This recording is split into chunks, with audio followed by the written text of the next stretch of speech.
Have you ever noticed that the kinder you are, the less respect people seem to have for you? You try to please, to be understanding, to avoid conflict, and what do you get in return? Contempt, indifference, or worse, you get used and ignored. You feel this invisible weight, this constant drain, but you can't quite name it. We've all been taught that being a good person is enough, that kindness is rewarded, honesty reciprocated, and virtue celebrated. But I'm here to tell you that this is a comfortable lie, a seductive illusion designed to keep you well-behaved, predictable, and controllable. Think about it. How many times have you stayed silent to keep the peace, erasing yourself to avoid disappointing anyone? How many times have you swallowed your tears, anger, or pride in the name of a supposed virtue that only led to you being ignored or disrespected? The brutal truth, as Machiavelli understood centuries ago, is that the world doesn't reward the nice guys. It rewards the strategic ones. Machiavelli, often misunderstood, was perhaps the first to tell us the naked truth about how power works. He understood that pure morality, detached from reality, is a trap, and that being seen as good is not the same as being effective or respected. In his view, it is safer to be feared than loved if you cannot be both. This isn't about becoming cruel, it's about waking up, awakening from the childish dream that the world is fair. This isn't about abandoning your values, it's about stopping the self-sabotage. It's about recognizing that kindness without wisdom is the fastest path to pain. As long as you are trying to please everyone, you will remain a hostage of your own kindness. If you're tired of being used, ignored, and discarded, then this message is for you. We will unmask the illusion that kindness is enough and teach you how to protect your power without losing your essence. The trap of niceness. The fundamental mistake many good people make is thinking that simply being good is enough, as if treating others well, avoiding conflicts, and sacrificing for them would automatically make them valued. But the human brain doesn't work that way. Respect doesn't arise from intention. It arises from the perception of authority. Authority, in turn, is built with posture, firmness, and yes, a certain degree of fear.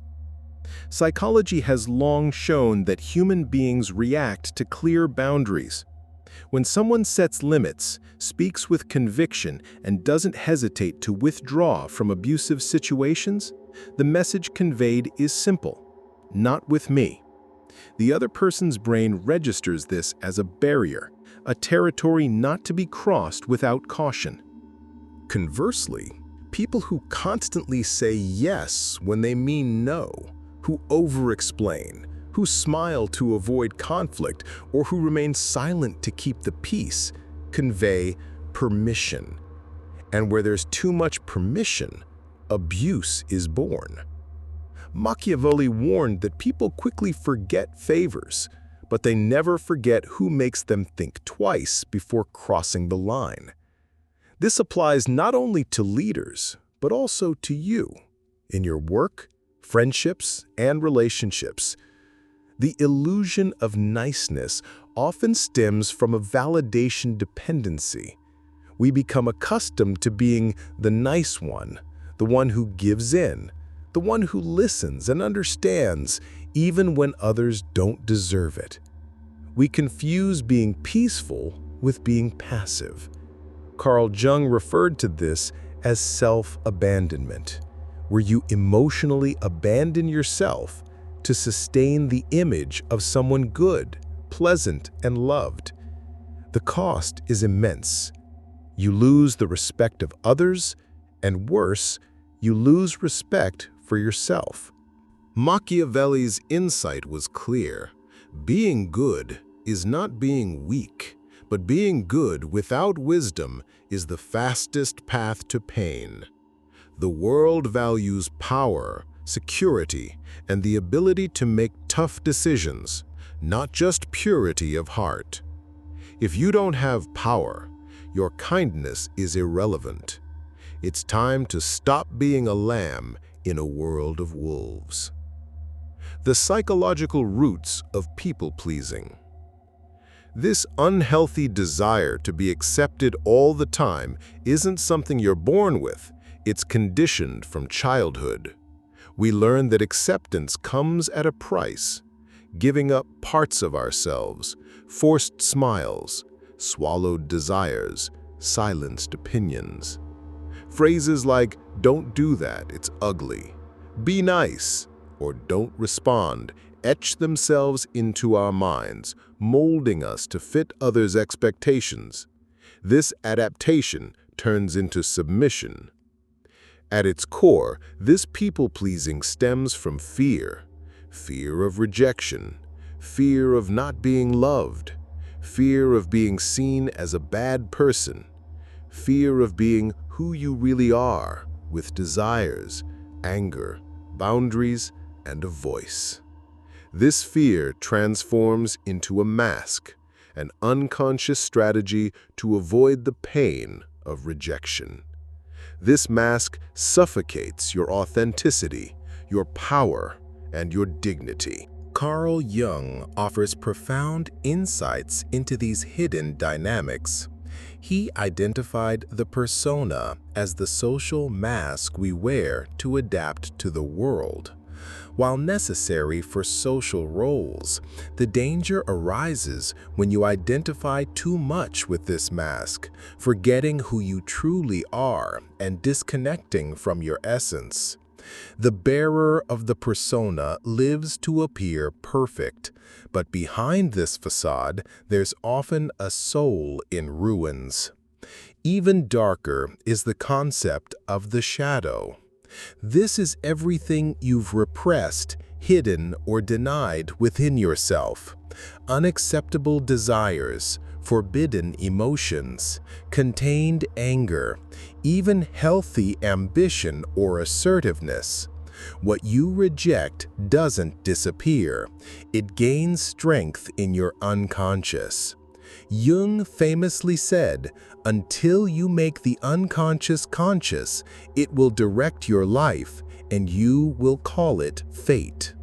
Your repressed anger turns into passivity, your buried firmness into fear, and your ignored voice into anxiety. You tolerate the intolerable because you are afraid to access parts of yourself that you learned to hate. Reclaiming your power. The good news is that you don't have to remain a hostage. Reclaiming your power requires brutal awareness and courage. Redefine strength. True strength isn't about being cold or indifferent. It's about awareness and strategic detachment. It's about recognizing emotional triggers and choosing not to react automatically.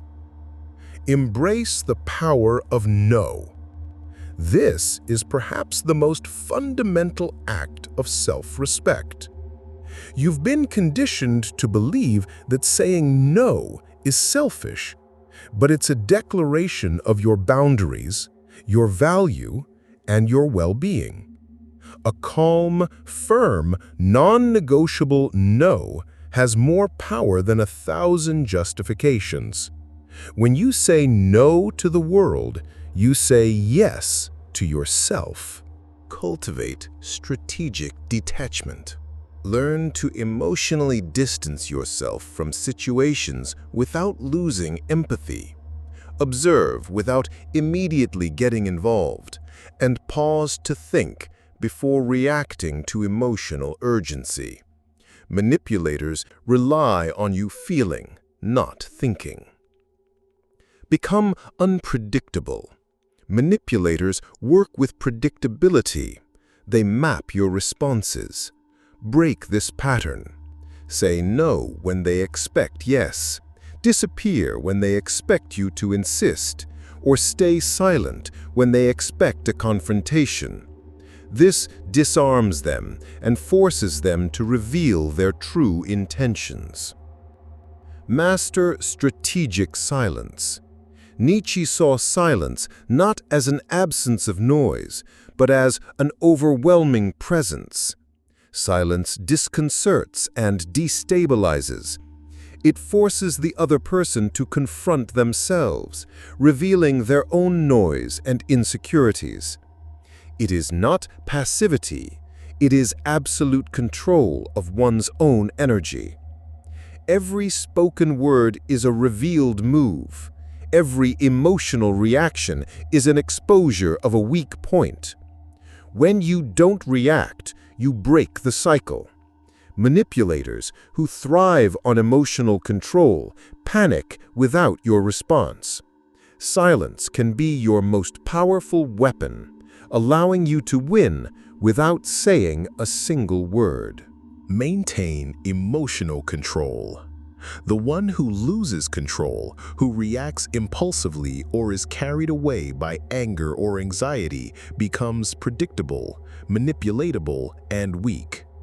The person who can't be provoked, who maintains their center no matter what, is the one who truly has power. Build a solid identity. The more you know who you are, the less you need to prove it. When your internal vision is firm, external control loses its strength. This means acting authentically, aligning with your inner truth, and letting go of the need for constant external validation. Cultivate strategic distance. When you stop being always available, emotionally, physically, psychologically, the world around you goes into crisis. People are accustomed to controlling you through your reactions and predictability. When you withdraw, the game changes.